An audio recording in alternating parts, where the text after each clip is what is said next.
The book of the prophet Ezekiel. In the first video, we were introduced to Ezekiel the priest, and he's sitting among the exiles in Babylon. And he's confronted by the awesome glory of God's temple presence, but it's appearing to him in Babylon.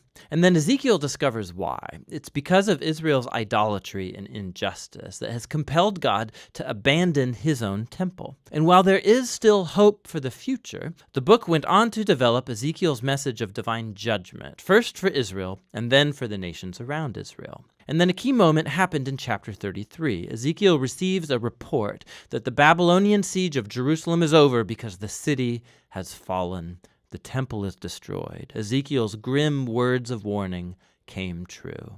The exile was the most horrendous catastrophe that ever happened to Israel, and it raised the big questions of whether God was done with Israel for good. But remember, at the end of chapter 11, God promised that there was still a future beyond exile for Israel. And so the rest of the book is designed to explore Ezekiel's vision of hope, first for Israel, then for the nations, and then for all of creation. The hope for Israel begins with God promising to raise up a new David, a future messianic king, who's going to be the kind of leader that Israel needed but never got. And this new Israel, who's going to come under the messianic king's rule, is going to be a transformed people. God's going to deal with the heart of their problem of rebellion by giving them new hearts. It's just like Moses promised at the end of the book of Deuteronomy. God says he's going to remove their hard hearts and send his spirit into his people to give them new, soft hearts that can love and obey their God. And this idea gets developed in the next strange vision. Ezekiel sees a huge valley filled up with dry human bones and skeletons, and God tells him that it's an image, a metaphor for Israel's spiritual state. So their rebellion against God, it resulted in exile and the literal death of many people, but it was also a metaphorical death of their covenant relationship.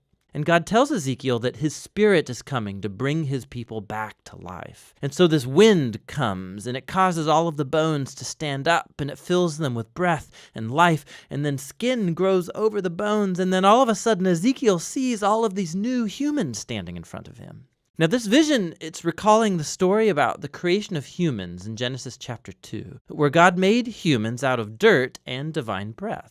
And so Israel and all humanity have rebelled, resulting in death. And so the only hope is that God would perform a new act of creation and remake humans in such a way that they can truly live in a relationship of love with God and with each other.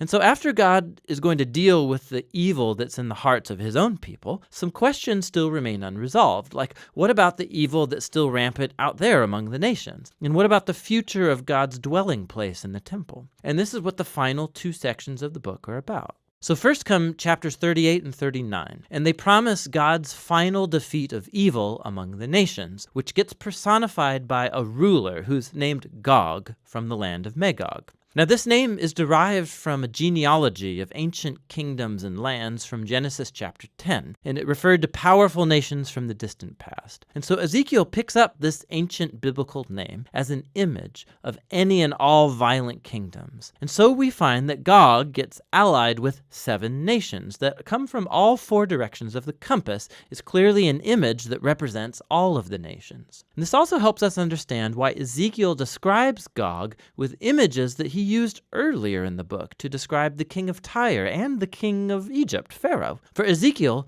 Gog is an amalgam of all of the worst, most violent people in the Bible. Gog is the archetype of human rebellion against God. The basic story in these chapters is that Gog resists God's plan to restore his people. And so just like Pharaoh in the Exodus story, Gog comes to destroy the people. But God unleashes his justice on Gog, and it's in a flurry of scenes that don't actually make very good literal sense if you read them in sequence. Because first, Gog and his armies are consumed by an earthquake, but then they're consumed by fire 2 different times, and then after that, God comes and strikes Gog and his army down in the fields where they lay unburied for months. It's clear that these scenes are full of symbol and imagery. Ezekiel has pulled out his entire poetic tool set here to describe how God is determined to finally defeat human evil that has ruined his world. And it's so that he can pave the way for a new creation. And so once evil is finally dealt with among the nations, the last section of the book describes how God's presence is going to one day return to his people and his temple to bring cosmic restoration.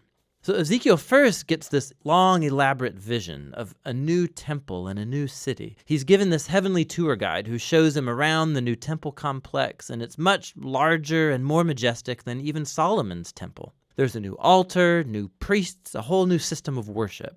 And then after this elaborate tour, God's glorious throne chariot that he saw back in his first vision comes back, and it enters the new temple. Now, the meaning of these temple visions has been the source of debate for a long, long time. So some Christian and Jewish readers believe that this vision will be fulfilled literally one day, and that these chapters offer the actual blueprints of the new temple that will be built when the Messiah returns and brings God's kingdom. But many other Jewish and Christian readers think that this vision, like all of Ezekiel's other visions, is full of symbols, and they depict the reality of God's presence returning to his people in the Messianic kingdom, but not necessarily in the form of an actual building.